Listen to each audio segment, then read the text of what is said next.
The following program is an original production of WICC PBS Chicago.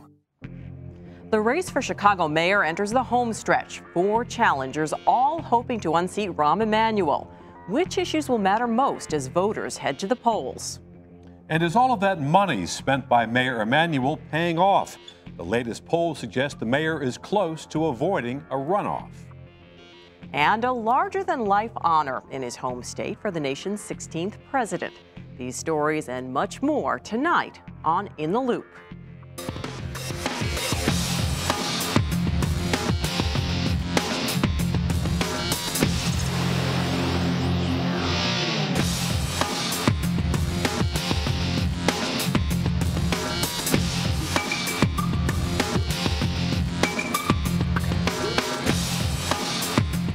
Good evening, I'm Barbara Pinto. And I'm Chris Bury. Tonight, just a few days before the election, Mayor Rahm Emanuel appears to be gaining steam. The latest polls suggest the mayor is moving up, especially among key groups such as African Americans. Rahm Emanuel is doing everything he can to avoid a runoff, spending millions on TV and radio commercials. The candidates faced off over the city's dismal finances, crime, education, and the cash that Mayor Emanuel has raised in his bid for re-election. His challengers are swinging away. 4 years ago, Mr. Mayor, you promised to make Chicago a safer city. I think the president coming supporting this mayor is wrong. Jane Byrne did not sink the city of Chicago as it's sinking now under Mayor Rahm Emanuel. This mayor and the superintendent decide to not invest in our police officers on the street. But the mayor fiercely defends his record. We also made sure we balanced 4 budgets in a row without a property sales or gas tax increase. This war of words is dwarfed by what could be the key issue in this campaign, cash. Mayor Emanuel has raised more than $30 million so far, more money than ABC7 political reporter Charles Thomas says he's ever seen poured into a Chicago mayor's race. But that's no surprise. He raised money for Richard M. Daley. He raised money in the 1990s for Bill Clinton. He raised money to run for Congress. And this money is showing its effect, of course, in all of the television ads that Rahm Emanuel is able to air on Chicago television that the other candidates have not come close to airing. The mayor's barrage of ads were on the air months before his challengers launched their own TV commercials. We're going to stand tall. The mayor's prolific fundraising campaign that made those ads possible is raising questions from opponents. We have a Rahm Emanuel problem because he hasn't seen a donation that he's not willing to accept. Mayor Emanuel says he's cleaned up the system, barring campaign donations from contractors who do business with the city. The first 6 executive orders I signed as mayor on day 1 was to change the culture and tighten the rules around contributions and ethics of the city of Chicago. But there's a loophole. Those executive orders place no restrictions on donations from real estate developers.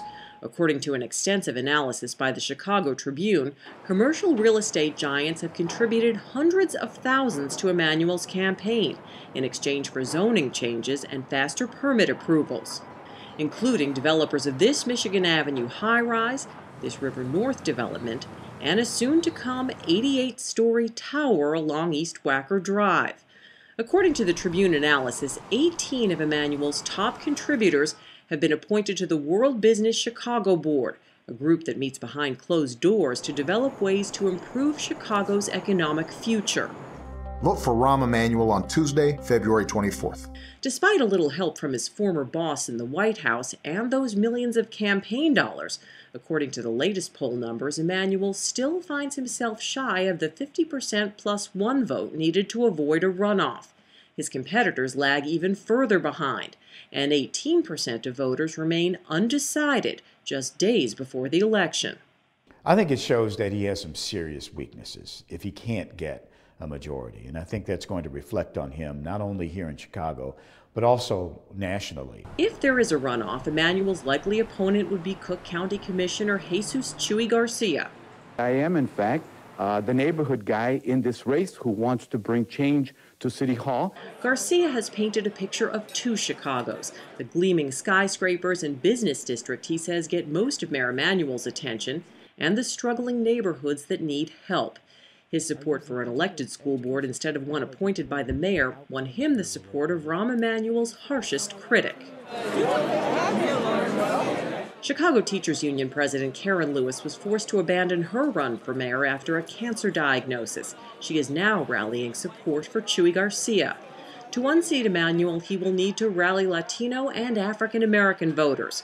Harold Washington was able to do that in 1983 when he became Chicago's first black mayor during an election filled with ugly racial overtones. Race has long played a role in Chicago politics. This contest is no exception. To the whiteies here, I'm going to let you know I ain't prejudiced, all right? All right? No.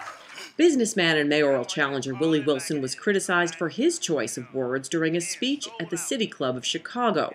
He also said Mayor Emanuel doesn't understand the black community and proved it by closing down schools in predominantly African American neighborhoods. Another challenger was much more blunt on his criticism of Emanuel's policies. Blacks have not been treated any better under this administration than we were under Jim Crow. All of the mayor's challengers want more cops on the street to fight crime, elimination of the controversial red light cameras, and to focus more of the city's resources in neighborhoods. Crain's Chicago business political writer Greg Hines says the mayor's accomplishments include starting to tackle pension reform, improving public transit, and economic development, but he may need to soften his approach to appeal to voters. It's great to be tough, but all these are tough decisions and you need citizen buy-in. And Rahm Emanuel is not the kind of person to patiently sit down and explain to you why you ought to be for his proposal. He's the kind of guy who snaps his fingers and says, do it that way. He needs to carve off some of the hard edges of his personality and be a little more consensus-minded. Will the voters decide next week, or will there be a runoff in April? Chicago voters will determine the next mayor and all 50 aldermen on Tuesday, February 24th. Polls open at 6 a.m., close at 7 p.m. Now here's Chris with more.